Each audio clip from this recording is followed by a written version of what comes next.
We are joined today by Mike Barley, Chief Public Affairs Officer at Pace O Matic. For those who may be unfamiliar, what is Pace O Matic? Yeah, thank you. So Pace O Matic is the leading developer of skill game technology in the nation. In Pennsylvania, you would know us as Pennsylvania Skill. That's our brand here. And really, the games are built around the premise of predominant skill. Most gaming and gambling regulations define gambling as consideration. You put money in a machine. Chance, you hit a button and there's some math or algorithm that determines whether you win or lose. And reward, you get something of reward in return. In our games, that chance component is removed and predominant skill is put in. And what that means for the player is that you actually have to interact and play the game.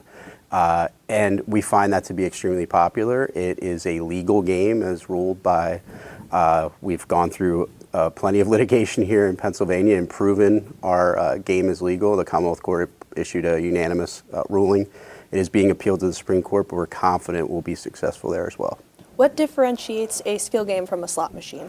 It really comes down to the player having the ability to win every time, and there is no math model or compensating algorithm, so to speak, that says, hey, you're going to win on this one or you're going to lose on this one. The player has the option to play the game through and win every time. You mentioned litigation in Pennsylvania to keep the skill games legal. What are the current laws in Pennsylvania around skill games? Right now, it's in the criminal code, and what it says, it defines gambling. And right now, that is where skill game really fall into it. Right now, as the courts have ruled, we don't fall into the gaming code, and we are not illegal gambling. We are a skill game. So the effort that we're undertaking in Harrisburg is to put some boundaries and really some additional regulations around the skill gaming industry to make sure to A, protect the players and our locations, the integrity of what we're trying to do, and make sure that what is on the streets for the players is actually a skill game and not a slot machine masquerading as a skill game. We see many of those. So trying to put some regulation around it and boundaries. This type of industry needs those. Limits on where they could be, limits of the numbers in those locations, the terminals, and then testing requirements, and also, again, just ensuring for the player what they are playing, they can be certain it is what it says it is. And then with that, there'll be some additional taxation, which we're offering, a reasonable tax that we can apply and certainly help the Commonwealth put that money to good use. The governor claims that taxing these machines would lead to a $150 million increase in revenue for the state. Is that an accurate figure? We actually think it's much higher. We've been working very closely with Governor Shapiro and his administration. We applaud him for taking a leadership of trying to settle this issue. It's something he inherited. And he has been forward-focused to try to, A, resolve this issue and make sure that there are those boundaries and regulations in place, but also to get that tax revenue and put that money to work for Pennsylvania. And that's, again, Governor Shapiro has been a leader in that, and I think we're anxious to continue to work with him to help get this done. Where are skill game machines currently found? Look, they're unfortunately without regulation. They're found places probably they shouldn't be in something that we're working on. But for us, they're in bars, restaurants, and then social clubs like your VFWs, American Legions, and then also in convenience stores where they sell age-restricted products. So we're going to see additional regulations to really weed out what we see as an issue and something that we agree with the casino industry on, somebody that we don't agree with all the time. But these game rooms that have popped up in strip malls where they literally are slot machines and there's 30 to 50 of them, those things need to be really need to have regulations so that we can eliminate those and make sure that those are competition. For us, we see our games as supplemental revenue, so a couple terminals in a bar or restaurant to provide some additional revenue to that business. It already has an existing business that isn't in just the gaming sector. So we want to see that type of regulation put in place to put those types of establishments out of business. What impact would regulating skill game machines have on the businesses where they are currently located? Look, I think what you're going to see is, I think for many who are doing it the way that we've worked with them, it's not going to be much of a change outside of the additional taxation. And look, we're looking for reasonable taxation. You bring up a great point. I think when you look at gaming in Pennsylvania, and oftentimes in the capital, there's this think it's tough sometimes to, and I've fallen this for myself throughout my career. It's tough. You think what works in the building, you try to grab the round peg and stick it in the round hole. It's got to be like what we did before. This one's a little different. We have a legal product that's been out operating.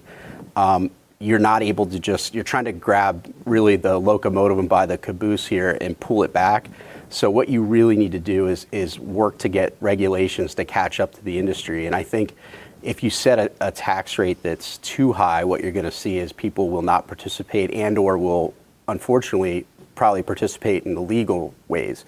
And I think what we're looking to do is try to get a reasonable tax rate so we're not completely impacting these businesses, because this revenue, with the rising costs of inflation, the higher price of getting employees and additional things, we don't want to hurt and harm that. And I think that's something we hear from a lot of lawmakers. They don't want to do that. So we're trying to find a balance.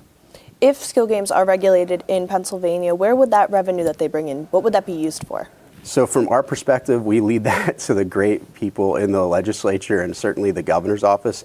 There has been a lot of public comment about trying to help with mass transit down in Philadelphia and other areas, and then also transportation. So we know that we can provide money. We're willing to work with the legislature. We think there's plenty of opportunities that we can put that money again to work for Pennsylvania. You mentioned earlier your organization doesn't necessarily agree with the casinos a lot, and I know an organization called Pennsylvanians Against Gaming Expansion said that they believe that regulating skill games in Pennsylvania would hurt the casino industry. What is your comment on that? Well, they've had record revenues every year. They were Pennsylvanians Against Illegal Gambling until the courts told them that we were actually legal, and then they merged and changed their name. So I don't know what much stock to put in casinos that aren't based in Pennsylvania. They are worldwide conglomerates of investors, from Saudi princes to hedge fund. They are not looking out for the best interests of Pennsylvania small businesses and fraternal clubs. In fact, they've done many things to try to hurt them. Look, we have zero issues with the way the casinos operate. They do great work. We've proven we can coexist with them. I'm not sure why this has become such a big issue for a couple casinos, not all of them. But look, I think once we get this regulated and put to bed, we're going to find that the world's just going to keep going on just as well as it did before. What impact would a regulation on skill games have on the number of machines in the state? It's going to greatly reduce the number. In fact, that's one of the talking points that we use quite a bit. Is this isn't a gaming expansion, this is a gaming reduction bill. What you're going to see is a number of terminals, illegal terminals that are out there masquerading as skill games. They're going to be taken out. Plus, where you see maybe 8-10 terminals in a location, that's going to be reduced greatly. So you're going to see, I think it's easy to say there's over 100,000 terminals in the state right now. I think you're looking at, over a 50% reduction, if not more. So you're looking at a quite sizable reduction in the number of terminals in the state. We've been speaking with Mike Barley, Chief Public Affairs Officer at Pace O Matic. Thank you for your time. Thank you.